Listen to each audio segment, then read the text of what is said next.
Deadline खत्म होने के बाद भी पुलिस अगे पेश नहीं होया लखीमपुर का मुलजम आशीष मिश्रा।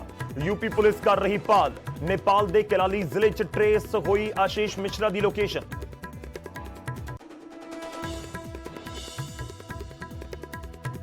लखीमपुर कांड से थोड़ी देर के सुप्रीम कोर्ट के होगी सुनवाई। यूपी सरकार ने दाखिल करनी है स्टेटस रिपोर्ट। हुण तक की कार्रवाई की देनी होगी अदालत को पूरी जानकारी। उत्तराखंड तो लखीमपुर के वल निकलिया नवजोत सिंह सिद्धू का काफिला। कुछ विधायकों के नाल गए, कुछ वापस मुड़े। सिद्धू पीड़ित किसानां परिवारों के नाल करनगे मुलाकात।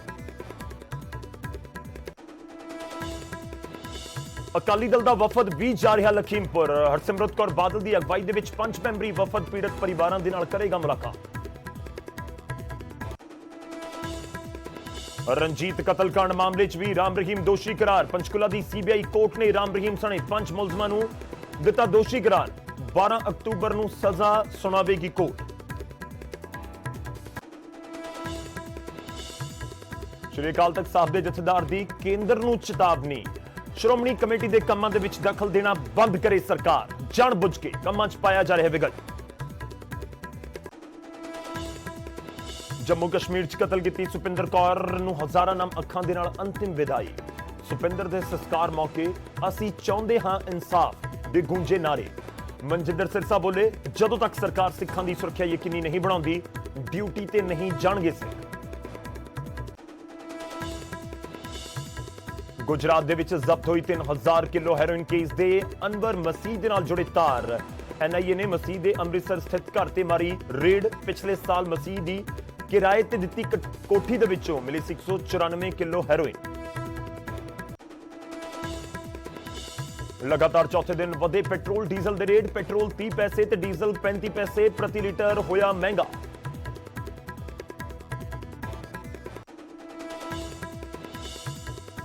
भारतीय एयरफोर्स की 99वीं वर्षगांठ मौके एयरफोर्स ने दिखाई करतब। गाजियाबाद के हिंडन एयरबेस पे दिखाई ताकत।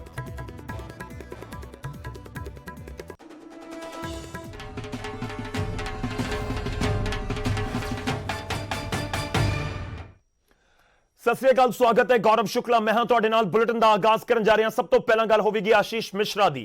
आशीष मिश्रा जो मुख मुलजम है लखीमपुर कांड का, ते हुण ओह पुलिस के सामने पेश नहीं होया। वड्डी खबर है इस समय की, पुलिस सामने पेश नहीं होया लखीमपुर कांड का मुख मुलजम आशीष मिश्रा।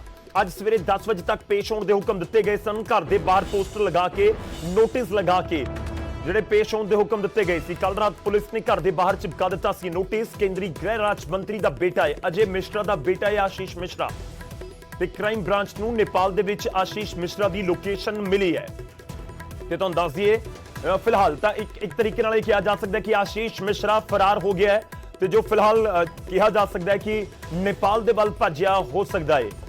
302 का परचा दर्ज होया।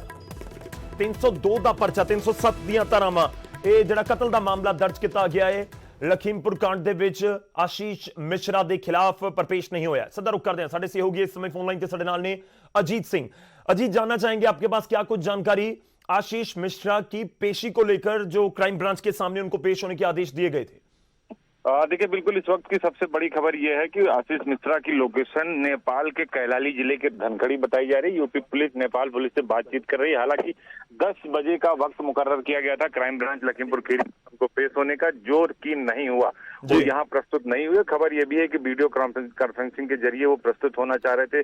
परमिशन मांगी जा रही थी, लेकिन पुलिस ने डिनाई कर दिया क्योंकि उनके घर पर सम्मन चस्पा हो गई 147, 48, 149, धारा 304A, 302 और 120B के तहत। यानी सभी धाराएं जो है वो गैर नॉन अवेलेबल धाराएं, यानी उसमें आपको जेल जाना होगा। उसमें 304A है जिसमें सिर्फ बेल हो सकती है। तो अभी फिलहाल उनको सम्मन दे दिया गया। इसके साथ ही जो उनके चश्मदीद गवाह थे जो FIR करता है सुमित जायसवाल, उन्हें भी पुलिस ने लिखित तौर पर फरार घोषित कर दिया। तो अंकित दास, सुमित जायसवाल और आशीष मिश्रा, इन तीनों को पुलिस की तलाश है। और पुलिस लाइन की क्राइम ब्रांच पर हम मौजूद हैं, जहां पर जो पर्यवेक्षण समिति है उसके DIG जो हैं, एसएसपी लखीमपुर खीरी मौजूद है, पूरी टीम मौजूद है, लेकिन अभी तक आशीष मिश्रा का ना तो पता चला है, ना पुलिस उन्हें पकड़ पाई है, ना ही वो यहाँ पहुंचे हैं। तो अब पुलिस उन्हें दूसरी नोटिस देने की तैयारी कर रही है और उसके बाद उन्हें फरार घोषित कर सकती है। ठीक है, अभी मतलब फरार घोषित नहीं किया, उनको एक टाइम दिया जाएगा और एक बार फिर से पेश होने का। और दूसरा पॉइंट अजीत, मैं ये भी जानना चाहता हूं, जो आपने जिक्र किया कि वीडियो कॉन्फ्रेंसिंग के जरिए पेश होने की इजाजत मांगी थी, वो तो नहीं दी गई पुलिस की तरफ से। क्या आगे कोई दिन मांगा गया है, ऐसी कोई जानकारी कि आज पेश नहीं हो सकता? क्योंकि नोटिस लगाने के करीब 12-15 घंटे के अंदर ही पेश होने के आदेश थे, समय बहुत कम था। तो क्या इस तरह से भी कोई समय मांगा गया है कि अगले 2-3 दिन में वो पेश होंगे या आने वाले दिनों में पेश होंगे, इसलिए समय दिया जाए? देखिए, बिल्कुल ऐसे मामलों में समय पुलिस की तरफ से नहीं दिया जाता और जब सम्मन आपको सर्व कर दिया गया तो उस निर्धारित समय पर आपको पहुंचना होता है और इसीलिए पुलिस सम्मन करती है कि अगर आप निर्धारित समय पर नहीं पहुंचते हैं तो आपके खिलाफ कार्रवाई की जाएगी, दूसरी नोटिस चस्पा की जाएगी, आपके ऊपर फरार घोषित किए जाएंगे, आप इनाम घोषित किया जाएगा। क्योंकि अगर आप पुलिस के कहने पर आ जाते तो सम्मन पुलिस नहीं करती। वो भी केंद्रीय गृह राज्य मंत्री के बेटे हैं आशीष मिश्रा, तो ये आप मान के चलिए कि अब उनके ऊपर कार्रवाई होनी तय है। वो चाहे नेपाल हो, चाहे उत्तराखंड हो, जहां भी होंगे उनके खिलाफ पुलिस एक्शन लेने की तैयारी कर रही है। बाकायदा टीमें भी गठित कर दी गई है और आईजी रेंज लक्ष्मी सिंह लगातार उसको लीड कर रही हैं और जो दोनों विवेचनाएं हैं उसकी विवेचना भी की जा रही है।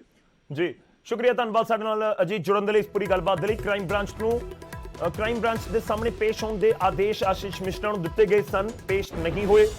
10 ਵਜੇ ਤੱਕ ਦਾ ਸਮਾਂ ਦਿੱਤਾ ਗਿਆ ਸੀ, 12 ਤੋਂ ਉੱਪਰ ਸਮਾਂ ਹੋ ਚੁੱਕਿਆ ਆਲਰੇਡੀ।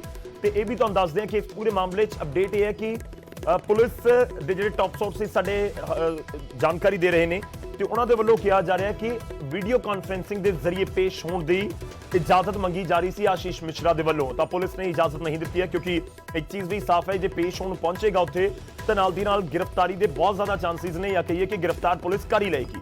ਕਿਉਂਕਿ 302 ਦੀ ਧਾਰਾ ਲੱਗੀ ਹੋਈ ਹੈ, ਤਾਂ 302 ਦੀ ਜੇਕਰ ਧਾਰਾ ਤਾਂ ਫਿਰ ਅਦਾਲਤ ਤੋਂ ਹੀ ਬੇਲ ਲੈਣੀ ਹੋਏਗੀ, ਅਦਾਲਤ ਦਾ ਰੁਖ ਕਰਨਾ ਹੋਏਗਾ।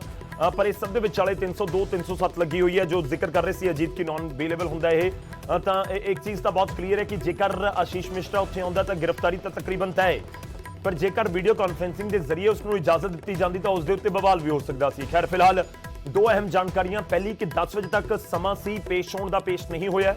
ਪੁਲਿਸ ਦੁਬਾਰਾ ਉਸ ਨੂੰ ਪੇਸ਼ ਹੋਣ ਦੇ ਲਈ ਨੋਟਿਸ ਦੇਵੇਗੀ ਤੇ ਇਸ ਸਮੇਂ ਜਾਣਕਾਰੀ ਹੈ ਕਿ ਜੇ ਪੇਸ਼ ਫਿਰ ਵੀ ਨਹੀਂ ਹੁੰਦਾ ਤਾਂ ਭਗੌੜਾ ਘੋਸ਼ਿਤ ਕਰ ਦਿੱਤਾ ਜਾਏਗਾ। ਪੁਆਇੰਟ ਨੰਬਰ 2, ਕਿਉਂਕਿ ਮੋਬਾਈਲ ਦੀ ਲੋਕੇਸ਼ਨ ਵੀ ਲਗਾਤਾਰ ਪੁਲਿਸ ਟ੍ਰੇਸ ਕਰਨ ਦੀ ਕੋਸ਼ਿਸ਼ ਕਰ ਰਹੀ ਹੈ। ਆਸ਼ੀਸ਼ ਮਿਸ਼ਰਾ ਦੀ ਮੁੱਖ ਮੁਲਜ਼ਮ ਹੈ ਇਸ ਪੂਰੇ ਮਾਮਲੇ ਦੇ ਵਿੱਚ, ਤੇ ਆਸ਼ੀਸ਼ ਮਿਸ਼ਰਾ ਦੀ ਲੋਕੇਸ਼ਨ ਨੇਪਾਲ ਦੀ ਜਿਹੜੀ ਦੱਸੀ ਜਾ ਰਹੀ ਹੈ ਕਿ ਨੇਪਾਲ ਦਾ ਇੱਕ ਕੇਲਾਲੀ ਜ਼ਿਲ੍ਹਾ ਹੈ ਜਿੱਥੇ ਉਸ ਦੀ ਲੋਕੇਸ਼ਨ ਦੇਖੀ ਗਈ ਹੈ। ਯਾਨੀ ਕਿ ਨੇਪਾਲ ਜਾਂ ਤਾਂ ਫਰਾਰ ਹੋ ਚੁੱਕਿਆ ਹੈ ਆਸ਼ੀਸ਼ ਮਿਸ਼ਰਾ, ਜਾਂ ਆਖਿਰ ਇਸ ਦੇ ਪਿੱਛੇ ਸੱਚ ਕੀ ਹੈ ਉਹ ਜਾਂਚ ਦਾ ਵਿਸ਼ਾ ਜ਼ਰੂਰ ਹੈ। ਪਰ ਫਿਲਹਾਲ ਆਸ਼ੀਸ਼ ਮਿਸ਼ਰਾ ਪੇਸ਼ ਨਹੀਂ ਹੋਇਆ, ਫਰਾਰ ਦੱਸਿਆ ਜਾ ਰਿਹਾ।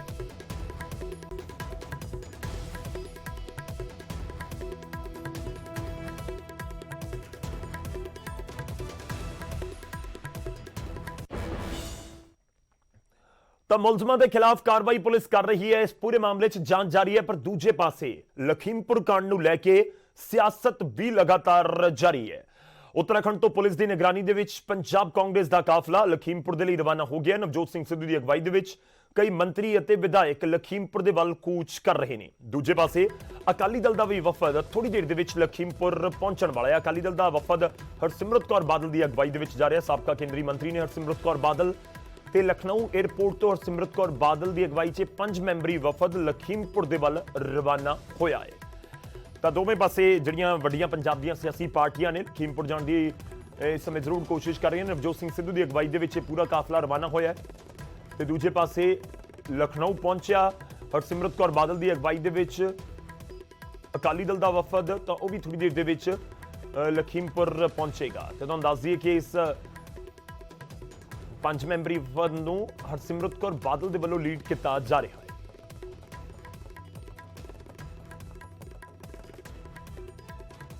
ਤਾਂ ਸਿਆਸਤ ਲਾਜ਼ਮੀ ਤੌਰ ਤੇ ਇਸ ਸਮੇਂ ਜਾਰੀ ਹੈ। ਅਗਰ ਜੇਕਰ ਸਿੱਧੂ ਦੀ ਗੱਲ ਕੀਤੀ ਜਾਵੇ, ਪੰਜਾਬ ਕਾਂਗਰਸ ਦੀ ਗੱਲ ਕੀਤੀ ਜਾਏ, ਤਾਂ ਕੱਲ ਮੋਹਾਲੀ ਤੋਂ ਇਹ ਪੂਰਾ ਕਾਫਲਾ ਰਵਾਨਾ ਹੋਇਆ ਸੀ। ਹਜ਼ਾਰਾਂ ਗੱਡੀਆਂ ਦਾ ਦਾਅਵਾ ਕੀਤਾ ਗਿਆ, ਪਰ ਹਰਿਆਣਾ ਤੋਂ ਬਾਅਦ ਜਿਵੇਂ ਯੂਪੀ ਬਾਰਡਰ ਦੇ ਵਿੱਚ ਨਵਜੋਤ ਸਿੰਘ ਸਿੱਧੂ ਦੀ ਅਗਵਾਈ ਦੇ ਵਿੱਚ ਕਾਫਲਾ ਐਂਟਰ ਕਰਨ ਦੀ ਕੋਸ਼ਿਸ਼ ਕਰਦਾ ਤਾਂ ਉੱਥੇ ਪੁਲਿਸ ਨੇ ਬੈਰੀਕੇਡ ਕੀਤਾ ਹੋਇਆ ਸੀ, ਉੱਥੇ ਰੋਕ ਲਿਆ ਗਿਆ। ਤੇ ਉਸ ਤੋਂ ਬਾਅਦ ਨਵਜੋਤ ਸਿੰਘ ਸਿੱਧੂ ਸਣੇ ਪੰਜਾਬ ਦੇ ਕਈ ਮੰਤਰੀਆਂ ਨੂੰ ਹਿਰਾਸਤ ਦੇ ਵਿੱਚ ਲੈ ਕੇ ਸਰਸਾਵਾ ਥਾਣੇ ਦੇ ਵਿੱਚ ਰੱਖਿਆ ਗਿਆ। ਤੇ ਉਸ ਤੋਂ ਬਾਅਦ ਨਵਜੋਤ ਸਿੰਘ ਸਿੱਧੂ ਸਣੇ ਜਿਹੜੇ ਬਾਕੀ ਦੇ ਉੱਥੇ ਪੰਜਾਬ ਕਾਂਗਰਸ ਦੇ ਨੁਮਾਇੰਦੇ ਸੀ ਉਹਨਾਂ ਨੂੰ ਕਰੀਬ 3 ਘੰਟੇ ਰੱਖਿਆ ਗਿਆ। ਤੇ ਤੁਹਾਨੂੰ ਦੱਸ ਦਈਏ ਕਿ ਸਹਿਮਤੀ ਬਣੀ ਕਿ 20 ਤੋਂ 25 ਜਿਹੜੇ ਲੋਕਾਂ ਦਾ ਇੱਕ ਵਫਦ ਹੈ ਉਸ ਨੂੰ ਅਸੀਂ ਜਾਣ ਦੀ ਇਜਾਜ਼ਤ ਦੇਵਾਂਗੇ, ਬਾਕੀ ਕਿਸੇ ਨੂੰ ਜਾਣ ਦੀ ਇਜਾਜ਼ਤ ਨਹੀਂ ਦਿੱਤੀ ਜਾਏਗੀ। ਉਸ ਤੋਂ ਬਾਅਦ ਜਿਹੜਾ ਕਾਫਲਾ ਨਾਲ ਗਿਆ ਸੀ ਉਹ ਤਾਂ ਬਾਰਡਰ ਤੋਂ ਹੀ, ਯੂਪੀ ਬਾਰਡਰ ਤੋਂ ਹੀ ਵਾਪਸ ਆ ਗਿਆ। ਪਰ ਦੂਜੇ ਪਾਸੇ ਨਵਜੋਤ ਸਿੰਘ ਸਿੱਧੂ ਦੀ ਅਗਵਾਈ ਦੇ ਵਿੱਚ ਕਈ ਵਿਧਾਇਕ ਅਤੇ ਮੰਤਰੀ ਹੁਣ ਲਖੀਮਪੁਰ ਦੇ ਵੱਲ ਜ਼ਰੂਰ ਰਵਾਨਾ ਹੋਏ ਨੇ। साल भर से सरकार ने किसानों की एक भी नहीं सुनी और अब तो ये हालात हो गए कि साल भर से उनकी आवाज को चल रहे हैं, अब शरेआम किसानों को ही कुचलने में आ गए हैं। चाहे हम देखें कि कैसे लाठियों के साथ हरियाणा में क्या व्यवहार हो रहा है, दिल्ली के बॉर्डर में क्या व्यवहार हो रहा है, कुछ दिन पहले राजस्थान में लाठियां खाई, यहाँ तो गाड़ी के साथ मंत्री का बेटा कुचल दे। जो मंत्री 5 दिन पहले एक भरी सभा में कहते हैं कि हम इनको सबक सिखाएंगे, सुधर जाएं, तो वो घर में अपने परिवार के बीच में और बेटे को क्या कहते होंगे। और अब सारी वीडियो सामने आ गई कि कैसे तेज रफ्तार से पीछे से आके गाड़ी ने किसान को कुचल डाला।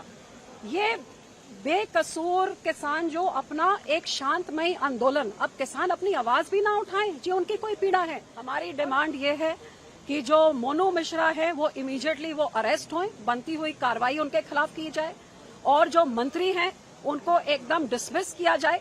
और ये जो निहत्ते बेचारे गरीब, जो बेकसूर गरीब किसान, नौजवान बच्चे चले गए हैं, कई सारा जो नुकसान हुआ है 8 जानों का, उनका पूरा मुआवजा दिया जाए।